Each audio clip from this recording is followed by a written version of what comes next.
Hello viewers, I am Sanjay. Welcome to the channel English skill. आज की topic है अंग्रेजी में कैसे बोलें। अंग्रेजी में कैसे बोलें, how to speak in English. Generally हम जब हिंदी में वार्तालाप करते हैं तो हमारी हाजिरी जवाबी होती है। आप सब इसको एडमिट करते होंगे। अगला का सेंटेंस जब तक खत्म हो रहा है हमारा आंसर तैयार होता है। कभी कभी तो कुछ एडवर्ब एडजेक्टिव जोड़ के भी हम आंसर दे देते हैं, बशर्ते वो हमारा मातृभाषा में वार्तालाप हो रहा हो तो। पर जब यही चीज अंग्रेजी में होती है, अंग्रेजी में वार्तालाप होता है, तो अगला का सेंटेंस खत्म हो जा रहता है और हम क्या बोले सोचते रहते हैं, बोल भी नहीं पाते हैं। कारण हमारे दिमाग में है। हमारे दिमाग कैसे सोचता है उसके बारे में है। चलिए इसके लिए हम जानते हैं हमारा दिमाग काम कैसे करता है जब हम दूसरे देश की फॉरेन लैंग्वेज के बारे में सुनते हैं और उसके आंसर देने की कोशिश करते हैं उसी लैंग्वेज में। ये थोड़ा छोटा सा एक वर्कआउट है। जैसे हमने लिसनिंग सुना, हमारे कान से सुना इंग्लिश, उसको हमारा ब्रेन ट्रांसलेट करता है हमारी मदर टंग में, और उस मदर टंग से ही वो उस इंग्लिश को समझता है और उसके आंसर तैयार करता है। आंसर तैयार करने के बाद जो आंसर तैयार होता है वो भी उसी मातृभाषा में होता है जिस भाषा में वो सोचा था। फिर उसको ट्रांसलेट करता है इंग्लिश में और फिर बोलता है। बस प्रॉब्लम आपकी यहाँ है, ट्रांसलेशन। जब आपका आंसर आपकी लैंग्वेज में, आपकी हिंदी लैंग्वेज या आपके मदर टंग में जब हो गया तो उसको ट्रांसलेट कैसे करना है, ये दिमाग का कसरत है। और इसमें दिल भी आपका बहुत हद तक साथ देता है। इसके बारे में थोड़ी समय के बाद हम बात करेंगे, इसी वीडियो में बात करेंगे। पर पहले देख लेते हैं दिमाग एक्चुअल में करता क्या है। यहाँ पे दिमाग सोचता तो हिंदी में है, ट्रांसलेट भी करता है हिंदी में, आंसर भी तैयार करता है हिंदी में। जब उस हिंदी को अंग्रेजी में पहुंचता है तो सारे प्रॉब्लम खड़े हो जाते हैं। वहां पे वो ट्रांसलेट करने को होता है। अब ट्रांसलेट के लिए उसके पास में शब्दकोश होना जरूरी है अंग्रेजी का, जिसकी कमी है। दूसरी बात, शब्द चयन कैसे करें, कौन सा शब्द सही होगा, इसकी भी प्रॉब्लम है। तीसरी बात, अगर शब्द चयन भी हो गया, शब्दकोश भी है, फिर उसको सेंटेंस कैसे बनाना है, इस सेंटेंस बनाने के लिए ग्रामर की जरूरत होता है। तो ये सारे चीज को कोऑर्डिनेट करते करते समय निकल जाता है। तो मैं आपको यहाँ पे इन सारी प्रॉब्लम्स को बताने वाला हूँ, क्या क्या प्रॉब्लम्स होते हैं जब आप इंग्लिश में बोलना शुरू करते हैं या इंग्लिश में वार्तालाप करना शुरू करते हैं। और सबसे पहले मैं आपको एक चीज और बताना चाहूंगा कि मैं आपका टीचर नहीं हूं, मैं कोचिंग नहीं दे रहा हूं, मैं आपका फैसिलिटेटर हूं। आपको मैं सहायता करूंगा, आपको मैं हेल्प करूंगा इंग्लिश बोलने के लिए, इंग्लिश में बोलने के लिए, नहीं इंग्लिश बोलने के लिए, इंग्लिश में बोलने के लिए। ठीक है, बस आप इसमें दिल लगा लीजिए। और एक चीज आपको बता दूं, मैं मेरे पास कोई मैजिक बॉक्स नहीं है जिससे मैं कोई टैबलेट निकालूं आपके मुंह में डाल दूं आप बोलने लगो अंग्रेजी। मेरे पास कोई सिरप नहीं है, कोई दवा नहीं है, कोई जादू की पानी नहीं है जिससे मैं छिड़क दूं आपके ऊपर आप बोलने लगो। अब मैं आपको कोई प्रॉमिस भी नहीं करता हूं कि आप 10 दिन में फराटेदार इंग्लिश बोलने लगो। नहीं, मेरे पास ऐसा कोई प्रॉमिस नहीं है। बस सिर्फ मैं आपको ट्रेन करूंगा और आपका मैं फैसिलिटेटर हूं। सबसे पहले मैं जो करने वाला हूं वो आपको ब्रेन को मैं ट्रेन करने वाला हूं और आपका दिल को पॉजिटिविटी की ओर लेके जाने वाला हूं। तो सबसे पहले आप तैयार हो जाइए अपने आप को सुधार करने के लिए। और ये लीजिए, आपके पास में जो प्रॉब्लम्स है, जो कारण है जिसके लिए आप इंग्लिश में नहीं बोल पाते हैं, वो सिर्फ 12 ही कारण है। और मैं वो 12 कारण एक के बाद एक आपको बताने वाला हूं। सबसे पहला है फील नर्वस। जब भी आप किसी से अंग्रेजी बोलना शुरू करते हो आपकी बदन हाथ कांपने लगता है, हिलने लगता है, पसीना निकलने लगता है। आप बोल नहीं पाते हो। ये पहला कारण है इंग्लिश ना बोलने का, या इंग्लिश नहीं बोलने की पहला प्रॉब्लम है। दूसरा है अफ्रेड ऑफ मेकिंग मिस्टेक, शायद गलती हो जाए। ठीक है, होने दो, गलती हो रहा है तो आज गलती हो रहा है, कल गलती हो रहा है, परसों सुधरेगा।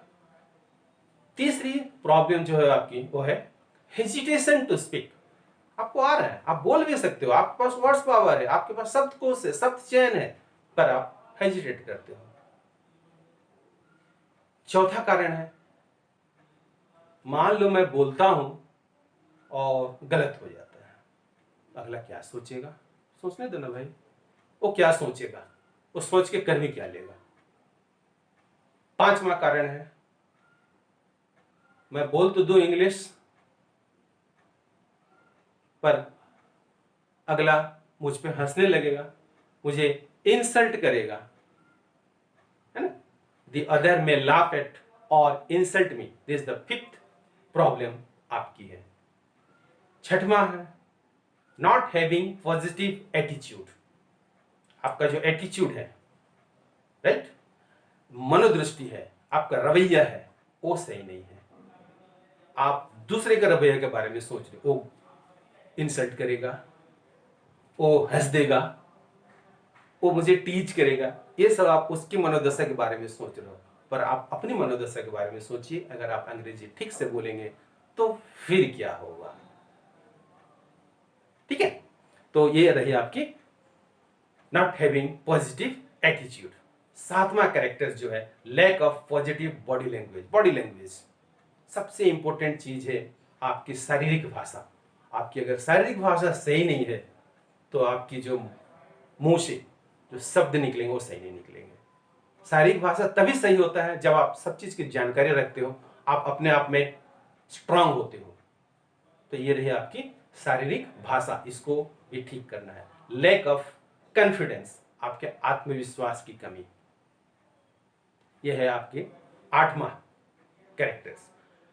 9 नंबर कैरेक्टर्स है no knowledge of English grammar और less knowledge of English grammar. इस सब की प्रॉब्लम्स आपके अकेले की नहीं है, सबकी प्रॉब्लम, मेरी भी प्रॉब्लम है। इसका मतलब ये नहीं कि आप इंग्लिश ग्रामर नहीं जानते हो तो आप इंग्लिश नहीं बोल पाओगे। आपको मैं बहुत अच्छे अच्छे स्पीकर की इंग्लिश सुनिए, आप जो भी बोलते हैं आप उसको ढूंढिए, ग्रामर इतने ग्रामेटिकल मिस्टेक मिलेंगे आप सोच नहीं सकोगे। पर उनकी फ्लुएंसी, उनकी बोलने का तरीका, उनकी शारीरिक भाषा इतना मजबूत होता है, वो ग्रामेटिकल मिस्टेक छुप जाता है। ठीक है, तो ये भी बड़ा प्रॉब्लम नहीं है। अब आते हैं 10वां प्रॉब्लम पे। 10 नंबर प्रॉब्लम है लिसनिंग, सुनना। मैंने पहले आपको बताया था लिसनिंग, इसके बारे में थोड़े 30 सेकंड के बाद मैं इसके ऊपर फिर से बात करूंगा। 11वां नंबर है वोकाबुलरी और 12 नंबर है प्रोनाउंसिएशन। ठीक है, तो मैंने आपको कहा था कि पहला जो 8 प्रॉब्लम्स, फील नर्वस से लेकर के लैक ऑफ कॉन्फिडेंस, या आपकी अपनी बनाई हुई प्रॉब्लम से, आपकी अपनी दायरे के अंदर ये प्रॉब्लम से, ये आपको सुधारनी है। 9 नंबर पॉइंट जो है इंग्लिश ग्रामर, वो मैं आपको सिखाऊंगा। लिसनिंग, इसमें थोड़ी सी मैं आपको हेल्प करूंगा। आप दिल से और दिमाग लगा करके सुनिए, जब तक आप नहीं सुनेंगे तब तक आप नहीं बोलेंगे। आपको ध्यान दीजिए, आपके पास 2 कान है और 1 मुंह है। क्यों? कान की संख्या ज्यादा है, इसलिए आप सुनिए ज्यादा और बोलिए कम।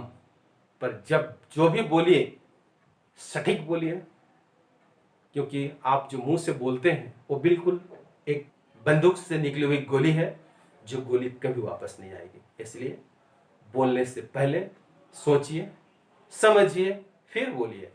उसके बाद आता है vocabulary, word power. Regular practice में आपकी वोकाबुलरी आ जाएगी। और लास्ट वन जो है वो प्रोनाउंसिएशन है। प्रोनाउंसिएशन शब्द का उच्चारण होता है। ये उच्चारण भी आप जब सुनिएगा ऑडियो, सिर्फ मेरी नहीं, और भी सभी की, किसी की ऑडियो सुनिए, अच्छे अच्छे लॉरेट का ऑडियो सुनिए, और भी जितने ओरेटर्स हैं उनके ऑडियो सुनिए, इंग्लिश न्यूज़ देखिए, आपकी प्रोनाउंसिएशन वो ठीक हो जाएगी। एक चीज़ और मैं बताना चाहता हूँ लिसनिंग के ऊपर में। लिसनिंग सबसे इंपॉर्टेंट चीज़ है। लिसनिंग का एक और वर्ड है जिसे हम हियरिंग कहते हैं, LISTENIN, लिसनिंग, और एक वर्ड इसमें होता है हियरिंग। इन दोनों में अंतर है। Hearing is just a function of year, सिर्फ कान का फंक्शन है, इसमें ना दिल और दिमाग के इन्वॉल्वमेंट होता भी है और नहीं भी होता है। अगर होता भी है तो जो सुनता है हियरिंग यूटिलाइज नहीं करता है। पर लिसनिंग, इसमें हार्ट ब्रेन, हार्ट और ईयर की तीनों का काम होता है, इसलिए ये सुन के खत्म कर देना का काम होता है हियरिंग, पर सुन के एनालाइज करना, दिल से लगना और उसको ट्रांसलेट करके शब्दकोश से शब्द चयन करके एक बढ़िया सेंटेंस बना करके बोलना का नाम ही लिसनिंग है। तो आप नहीं सुनोगे तो नहीं बोलोगे। तो एक चीज और मैं बताना चाहूंगा, इस 12 प्रॉब्लम्स के अलावा इस लिसनिंग के पार्ट में 4 चीजें आपको डेवलप करता है जो आपकी ब्रेन को ट्रेन करेगा। सबसे होता है पहला पॉइंट है power of translation, power of translation.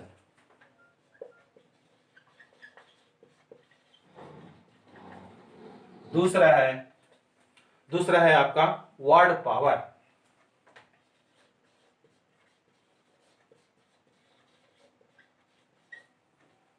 तीसरा है 1 2 तीसरा है आपका डिक्टेशन।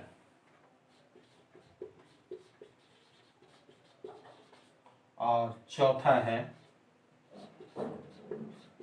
डिक्शन, शब्द चयन। डिक्शन का मतलब होता है शब्द चयन। और इसमें 5वां भी हम जोड़ सकते हैं फ्रेमिंग। 5वां जो हम जोड़ेंगे, 5 नंबर जो है उसका नाम है FRAMING, फ्रेमिंग सेंटेंस। तो ये 5 काम आपका ब्रेन करेगा जब आप अपने ब्रेन को ट्रेन करोगे। जो काम मेरा है, मैं आपकी ब्रेन को ट्रेन करूंगा, प्रोवाइडेड आप दिल से लगिए। और जो मैंने जो पॉइंट्स कहा है, प्रॉब्लम्स का है, पहला 8 पॉइंट्स, इसको आप ठीक कर लीजिए, क्योंकि ये आपकी बस की बात है, मेरा नहीं है। हाँ, कहीं कहीं कोई प्रॉब्लम होता है तो मैं आपको हेल्प करूंगा, जिसके लिए आप मेरे वीडियो को लाइक कीजिए, शेयर कीजिए, सब्सक्राइब कीजिए, कमेंट कीजिए।